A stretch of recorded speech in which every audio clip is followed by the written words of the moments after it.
In this reading, we're talking about the motives for exploration in European history, as well as the means of exploration in European history. We will go over European voyages and possessions in the 16th and 17th century, indicating the most pertinent voyages launched by the Europeans during their momentous age of exploration, as it has been known by historians of periodization in the 16th and 17th centuries, respectively. And we will most pertinently discuss the Portuguese Maritime Empire, when Portugal took the lead when it began exploring the coast of Africa under the sponsorship of Prince Henry the Navigator.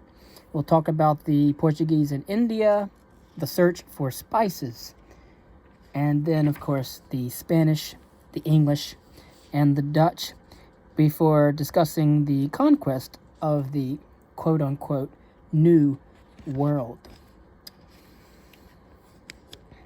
An economic motive thus looms large in Renaissance European expansion. The rise of capitalism in Europe was certainly a powerful spur to the process. Merchants, adventurers, and government officials had high hopes of finding precious metals and expanding the areas of trade, especially for the spices of the East. Spices continued to be transported to Europe via Arab intermediaries, but were outrageously expensive. Adventurous Europeans did not hesitate to express their desire to share in the wealth. As one Spanish conquistador explained, he and his kind went to the Americas to, quote, serve God and His Majesty, to give light to those who were in darkness, and to grow rich, as all men desire to do, end quote. This statement expresses another major reason for the overseas voyages: religious zeal. A crusading mentality was particularly strong in Portugal and Spain, where the Muslims had largely been driven out in the Middle Ages. Contemporaries, Prince Henry the Navigator of Portugal, an outspoken advocate of European expansion, said that he was motivated by, quote, his great desire to make increase in the faith of our Lord Jesus Christ and to bring him all the souls that should be saved, end quote. Although most scholars believe that the religious motive was secondary to economic considerations, it would nevertheless be foolish to overlook the genuine desire on the part of both explorers and conquistadors, let alone missionaries, to convert the heathen to Christianity. Hernan Cortes, the conqueror of Mexico, asked his Spanish rulers if it was not their duty to ensure that the native Mexicans were introduced into and instructed in the Holy Catholic or Universal Faith. Spiritual and secular affairs were very closely intertwined in the 16th century. No doubt grandeur and glory, along with intellectual curiosity and a spirit of adventure, also played some role in European expansion. If God, glory, and gold were the primary motives, what made the voyages possible? What were the means? First of all, the expansion of Europe was a state enterprise, tied to the growth of centralized monarchies during the Renaissance. But by the second half of the 15th century, European monarchies had increased both their authority and their resources, and were in a position to turn their energies beyond their borders. For France, that meant the invasion of Italy. But for Portugal, a state not strong enough to pursue power in Europe, it meant going abroad. The Spanish scene was more complex, since the Spanish monarchy was strong enough by the 16th century to pursue power both on the continent and beyond. At the same time, by the end of the 15th century, European states had achieved a level of knowledge and technology that enabled them to conduct a regular series of voyages beyond that of Europe. Although the highly schematic and symbolic medieval maps were of little help to the sailors, the portolani, or detailed charts made by medieval navigators and mathematicians in the 13th and 14th centuries, respectively, were more useful in that endeavor. With details on coastal contours, distances between ports, and compass readings, they proved of great value for voyages in European waters. But because the portolani were drawn on a flat surface and took no account of the curvature of the earth, They were of little use for longer overseas voyages. Only when seafarers began to venture beyond the coasts of Europe did they begin to accumulate information concerning the actual shape of the earth and how to measure it. By the end of the 15th century, cartography had developed to the point that Europeans possessed fairly accurate maps of the known world. In addition, Europeans had developed remarkably seaworthy ships as well as new navigational techniques as well. And of course, European shipbuilders had mastered the use of the sternpost rudder that was imported from China and had learned how to combine the use of lateen sails with a square rig.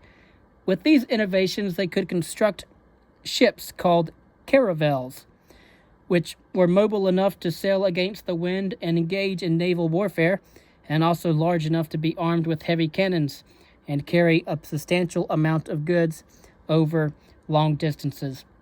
Previously, sailors had used a quadrant and their knowledge of the position of the pole star to ascertain their latitude.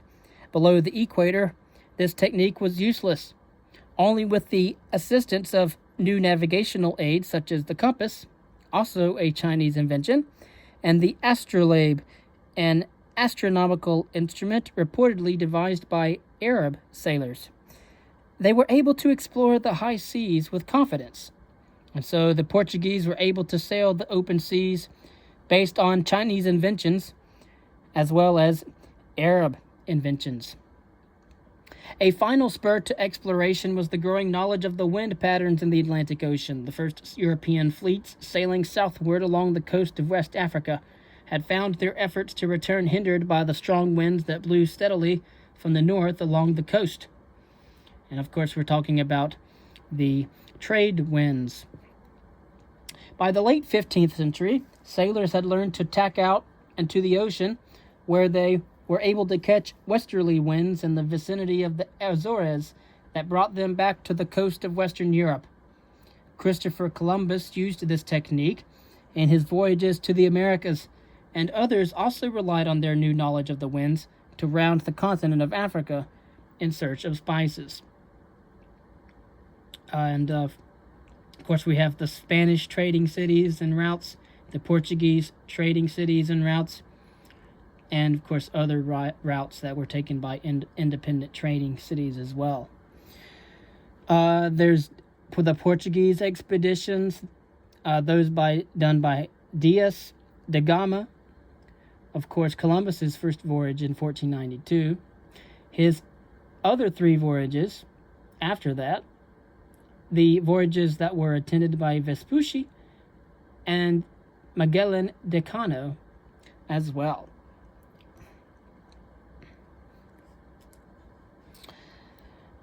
The Portuguese Maritime Empire.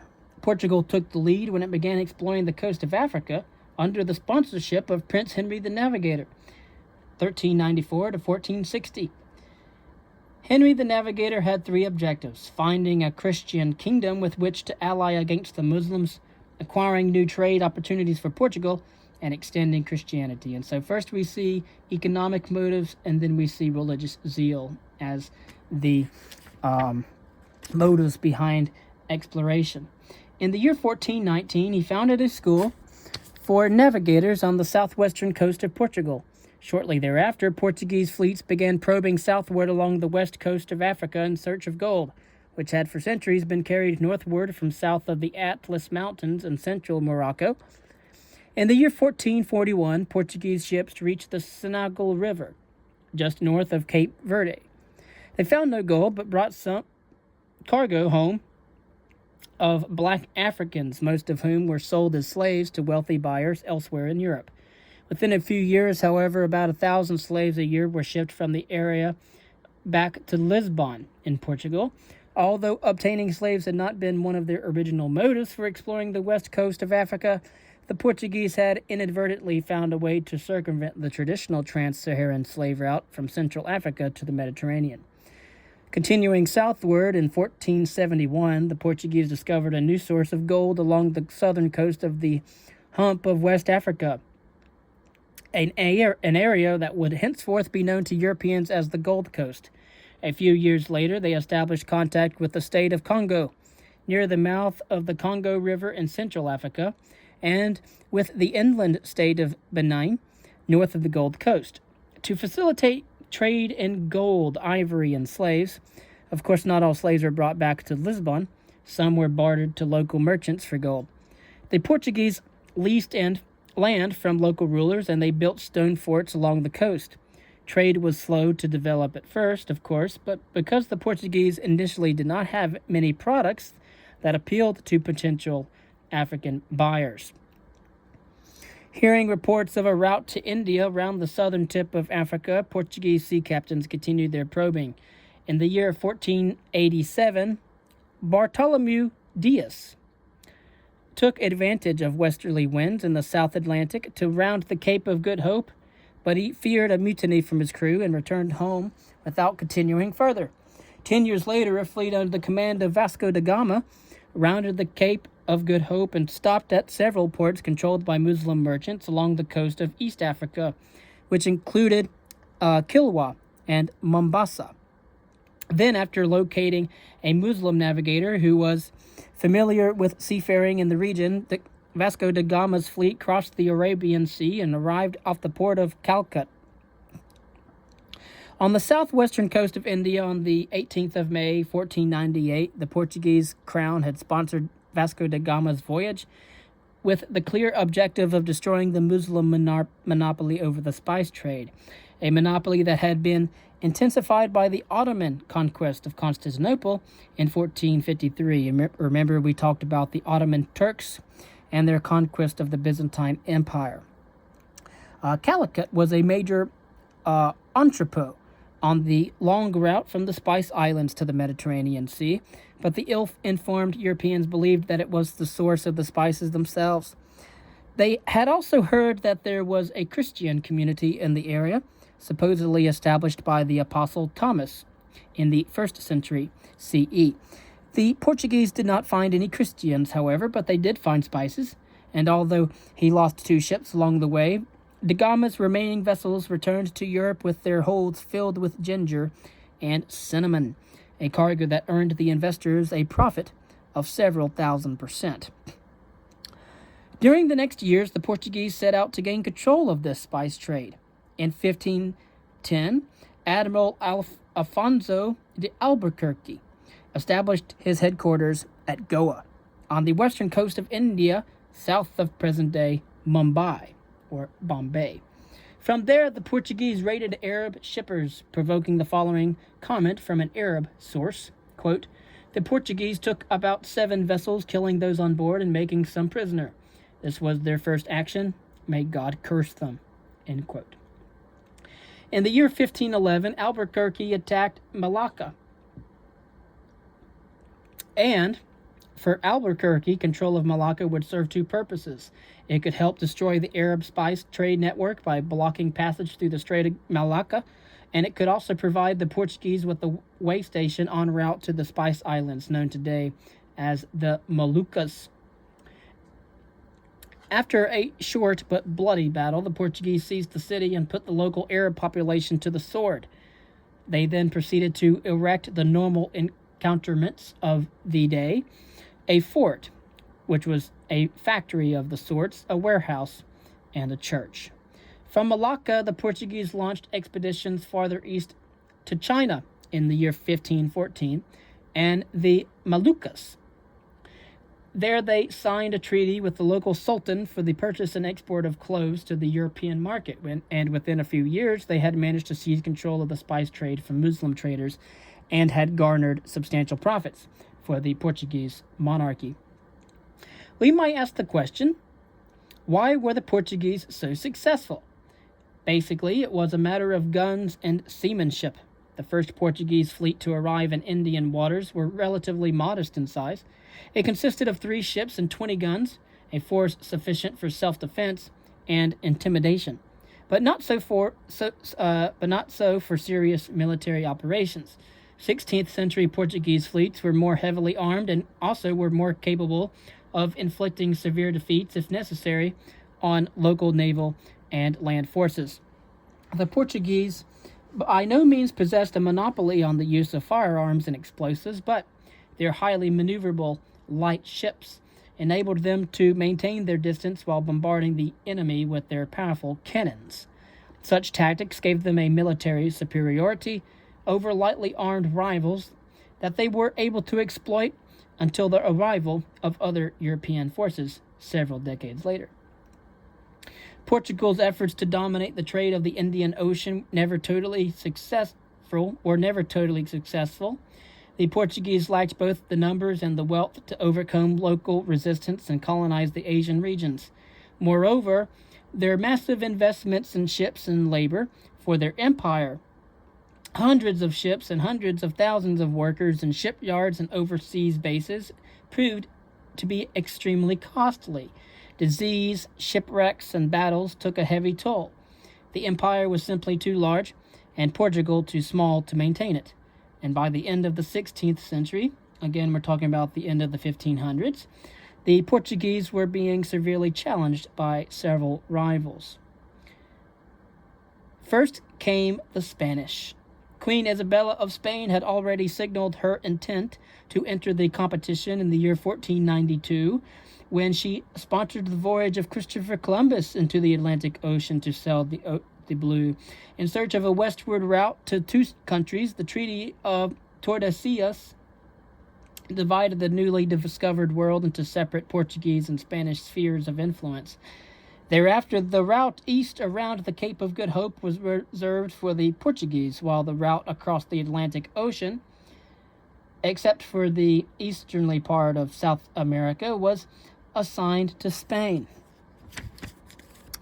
Columbus's latter voyages eventually convinced influential figures, such as the Spanish court, that the lands that he had reached were not the Indies, but an unknown land that possessed its own attractions. Still seeking a route to the Spice Islands, in 1519, Spain dispatched a fleet under the command of the Portuguese sea captain Ferdinand Magellan that sailed around the southern tip of South America, proceeded across the Pacific Ocean, and landed on the island of Cebu in the Philippine Islands. Although Magellan had some 40 of his crew were killed in a skirmish with the local population, one of the two remaining ships sailed on to Tidor in the Moluccas, and thence around the world via the Cape of Good Hope. In the words of a contemporary historian, they arrived in Cadiz with, quote, precious cargo and 15 men surviving out of a fleet of 5 sail, end quote. As it turned out, the Spanish could not follow up on Magellan's accomplishment, and in the year 1529, they sold their rights in Tidor to the Portuguese. But Magellan's voyage was not a total loss. In the absence of concerted resistance from the local population, the Spanish actually managed to consolidate their control over the Philippines, which in time eventually became a major Spanish base in the carrying trade across the Pacific Ocean. Spanish ships carried silk and other luxury goods to Acapulco in exchange for silver from the mines of Mexico. The English and the Dutch. The primary threat to the Portuguese in Southeast Asia came from the English and the Dutch. In 1591, the first English expedition to the Indies through the Indian Ocean arrived in London with a cargo of pepper. 9 years later, a private joint stock company, the East India Company, the EIC, was founded to provide a stable source of capital for future voyages. In the year 1608, an English fleet landed at Surat on the northwestern coast of India. Trade with Southeast Asia soon followed. The Dutch were also quick to follow suit, and the first Dutch fleet arrived in India in the year 1595. In 1602, the Dutch East India Company, the DEIC, was established under government sponsorship and was soon actively competing with the English, the East India Company, and the Portuguese in the region. In 1641, about around the middle of the 17th century, the Dutch seized the